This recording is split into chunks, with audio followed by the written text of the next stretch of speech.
En 1963, cuando Mario Bergstein tenía apenas 2 años, el buque en el que sus padres viajaban a Buenos Aires naufragó y tras horas de padecimiento lograron salir con vida.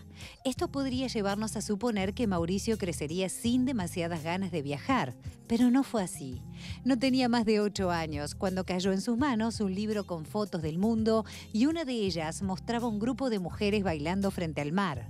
Cada vez que miraba la foto sentía cierta melancolía y la necesidad de encontrar ese lugar, esos colores. Tal vez por eso, cuando creció, se lanzó a viajar, buscando un lugar que no sabía dónde quedaba, sin planificación alguna, ya que quien viaja con un itinerario no llega a ningún lado. En sus innumerables travesías pasó momentos de riesgo, atravesó un campo minado en Mauritania, se perdió en una montaña del Himalaya durante una tormenta, fue rodeado por una banda de delincuentes en Jamaica y estuvo a punto de contraer lepra en Bombay, entre otros peligros. También vivió momentos maravillosos, durmió en una pirámide en Egipto y en una cama de plantas en Indonesia. Vio niños intentando escribir en el cielo en Mali y compartió un viaje en ómnibus con 6 cabras que habían pagado boleto en Nepal. Licenciado en Economía y Psicología, publicó varios libros relatando sus aventuras por el mundo, hasta que decidió meterse en un viaje diferente, escribir una novela.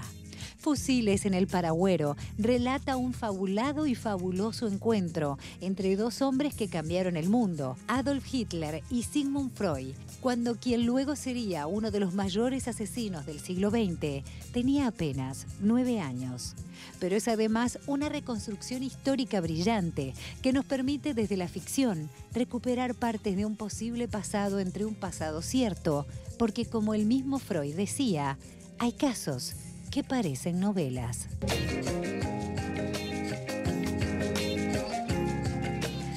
Qué placer recibir esta mañana a través del Zoom, pero después de leer esta presentación, después de escuchar esta trayectoria, esta vida plagada de aventuras, de ir al extremo, que vaya que si lo ha llevado al extremo, como lo decías, Colo, antes de presentarlo, para llegar a imaginar una situación como la que abarca este libro. Por eso, nadie mejor que su autor, nadie mejor que su verdadero protagonista para contarnos qué hay detrás de este libro, Fusiles en el Paragüero, que tenemos aquí sobre la mesa, que seguro va a tentarnos a todos para conocer más.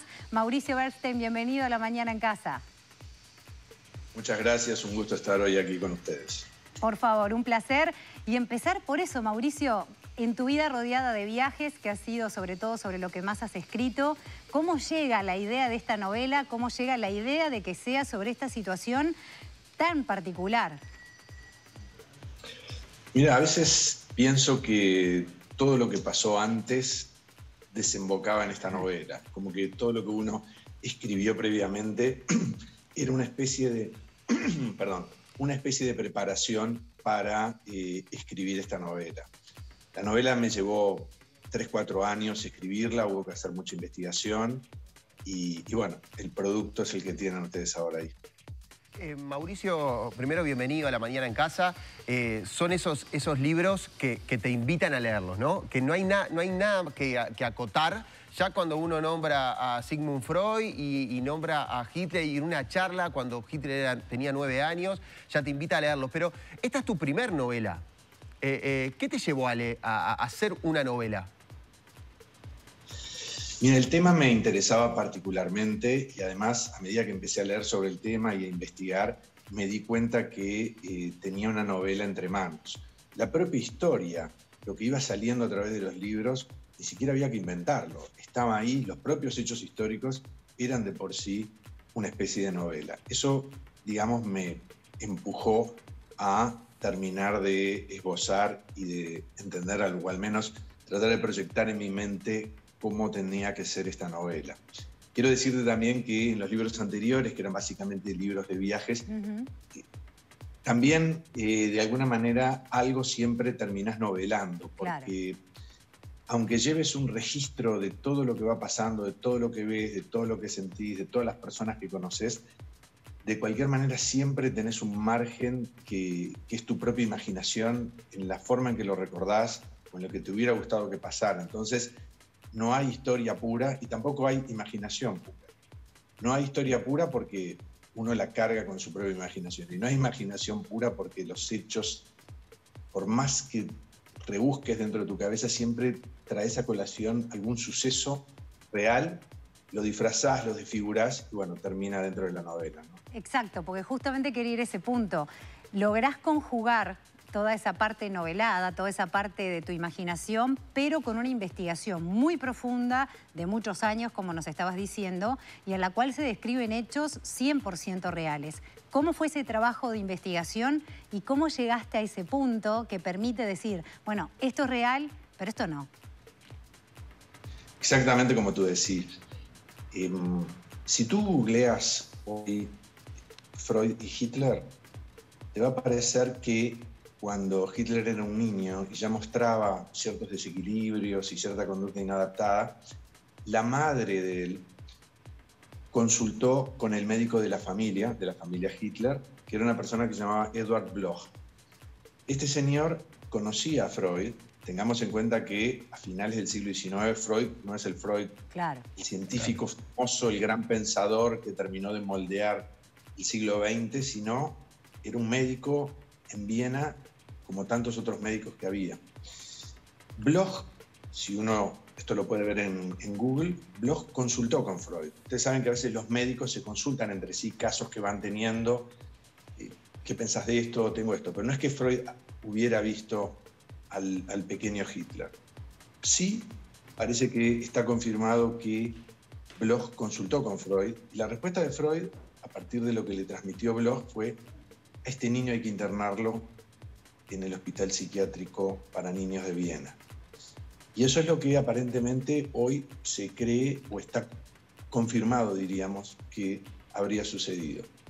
Yo en la novela voy un paso más allá, me tomo la licencia que una novela permite a uno tomarse, y es decir que, bueno, hubo una sesión. Y hay un personaje de la novela que está obsesionado en demostrar que esa sesión ocurrió. Para demostrar que esa sesión ocurrió, recurre puntillosamente a los hechos históricos. Y en los hechos históricos, como decía yo antes, empiezan a aparecer lagunas, lo que yo llamo agujeros negros, cosas muy misteriosas de la historia, digamos, verídica, para decirlo de alguna forma, que dan pie a que este investigador siga para adelante, estudie y, bueno, procura confirmar, está convencido de su obsesión. Es una obsesión que tiene porque dice que a partir de esa sesión, digamos, que salió aparentemente no muy bien, todas las consecuencias que vinieron a la humanidad a partir de esos 50 minutos fatales, según el personaje este. Me imagino que el investigar un personaje tan macabro como lo es Hitler te llevó a encontrarte con cosas que ni siquiera conocías. Algo que te haya sorprendido en esa investigación y que capaz que esté en el libro y que capaz que no estaba, no lo conocías. Y bueno, obviamente que nada bueno puede salir de ese personaje, pero nada lindo para personas como nosotros, pero me imagino que te llevó a conocer mucho más cosas de la vida de Hitler, ¿no?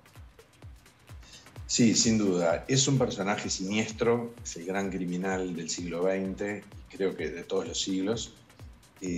Ha hecho un daño monumental a la condición humana, ¿verdad? Yo digo en el libro que Hitler puso en jaque a la condición humana. Tal vez, tirando un poco más de la piola, podríamos decir que hasta le dio jaque mate. Sí. Porque esa barbaridad y el exterminio de los otros, de aquellos que no son como uno, que él consideraba inferiores, es algo que le ha costado a la humanidad, digamos, lo peor, ha sido lo peor de lo peor. Tú me preguntabas qué había descubierto. Una cosa que siempre me llamó mucho la atención es que cuando Hitler terminó la Primera Guerra Mundial y empieza, digamos, su prédica y empieza, digamos, a formular los principios de lo que después sería el nazismo, él, en la última parte de la guerra, él estaba combatiendo en Pomerania, si no recuerdo mal, y él se desempeñaba como correos. O sea, él llevaba información desde donde estaban los comandantes hasta la trinchera. En esos 200, 300 metros era una posición de mucho riesgo porque llovían obuses y había fuerte, digamos, una lluvia de obuses y de cañones y bombas enemigas, Hitler se desempeñaba llevando los mensajes entre, digamos, los comandantes y los soldados que peleaban. El ejército británico usaba en aquel momento gas mostaza y uno de los efectos que tenía era que producía ceguera. Y Hitler contrae esta ceguera, es hospitalizado y mientras que está ciego, conoce, se informa sobre la rendición de Alemania. En el hospital, y esto es lo novedoso que, a raíz de lo que tú me preguntabas, en el hospital lo trató un médico que estaba familiarizado con las ideas de Freud. Y una de las cosas que le llamó la atención a este médico, un médico holandés de nombre Foster, es que Hitler quería volver al frente de batalla. Ustedes recuerdan que la Primera Guerra Mundial fue una guerra tremenda porque fue la última guerra que se peleó cuerpo a cuerpo. Los bandos se despanzurraban con las bayonetas, una cosa espantosa y terrible. Todos los soldados que estaban hospitalizados, en su gran mayoría, trataban de que no los reenviaran al frente. Sin embargo, Hitler pedía para ir, y a este médico le llamó mucho la atención eso, y comenzó a investigar en Hitler. Lo cierto, y esto es interesante también, lo cierto es que cuando Hitler llegó al poder, este individuo fue eliminado. Y esa es también una de las pistas que usa el personaje para decir, bueno, ¿por qué fue eliminado este individuo? ¿Qué era lo que él sabía que Hitler no quería que se conociera? Una de las cosas que a mí más me llamó la atención del personaje de Hitler fue que toda la propaganda del partido, una vez que él llegó al poder, procuró cambiar la imagen de él para amoldarla a lo que eran los lineamientos del partido nazi. Entonces él contó con todos los medios para poder cambiar su pasado. Entonces eso hacía que habría que tener mucho cuidado a la hora de estudiar el personaje, porque bueno, qué es lo que hay detrás del personaje era algo difícil de acceder, ¿no? Claro, justamente yendo a lo que hay detrás del personaje y a esa investigación. ¿A qué fuentes recurriste? Porque también en ambos personajes es tan amplio lo que puede leerse. ¿A qué apuntaste? ¿En qué te basaste? Sí, la bibliografía de ambos personajes es descomunal y es imposible abarcarla toda. La novela se concentra básicamente en los 84 agónicos días que pasó Freud en Viena, una vez que los alemanes cayeron en Austria, hasta que pudo exiliarse en Londres. En esos 84 días pasaron muchas cosas y en realidad no se sabía de qué lado iba a caer la moneda, porque parte de la cúpula nazi no estaba dispuesto a dejarlo salir, mientras que otros sí. Entonces, el destino de Freud durante esos 84 días se tornó muy, pero muy incierto.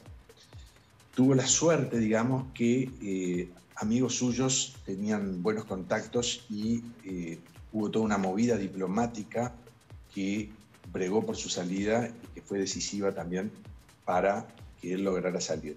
Pero lo más sobresaliente, me parece a mí, es la relación que mantuvo con un comisario nazi. Cuando los nazis toman Viena, toman Austria, si tú eras judío y tú tenías un negocio relativamente floreciente, los nazis te ponían un comisario.